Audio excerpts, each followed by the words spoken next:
పెళ్లికి ఆలస్యం అవుతుందా? మీ వైవాహిక జీవితంలో సమస్యలు వస్తున్నాయా? ఆర్థిక, వ్యాపార, కుటుంబ, వాస్తు సమస్యల పరిష్కారానికై వెంటనే సంప్రదించండి శ్రీ శివశక్తి జ్యోతిష్యాలయం. ఇండియన్ అన్క్యాప్డ్ ప్లేయర్ కు చెన్నై సూపర్ కింగ్స్ తరపున ఈ ఐపీఎల్లో అడుగుపెట్టిన మహేంద్ర సింగ్ ధోని ఆ జట్టుకు కెప్టెన్ అయ్యాడు. రుతురాజ్ గైక్వాడ్ గాయపడి పూర్తిగా టోర్నీ నుంచి వైదొలిగిన నేపథ్యంలో మరోసారి మాహీ కెప్టెన్సీ బాధ్యతలు తీసుకోవాల్సి వచ్చింది. అది కూడా జట్టు చాలా కష్టాల్లో ఉన్న సమయంలో ఈ మార్పు జరిగింది.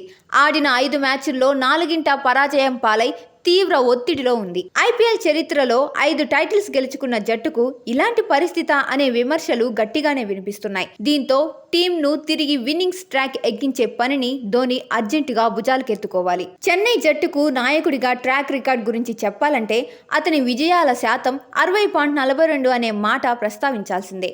మాహీ కెప్టెన్సీలో 235 మ్యాచ్లు ఆడిన సిఎస్కే 142 మ్యాచ్ల్లో గెలుపొందింది. ఇక ధోని గైహారజీలో నాయకత్వం వహించిన సురేష్ రైనా నిరాశపరిచాడు. ధోని నుంచి కెప్టెన్సీ అందుకున్న రవీంద్ర జడేజా, రుతురాజ్ గైక్వాడ్ నుంచి తీసికట్టు ప్రదర్శనే వచ్చింది.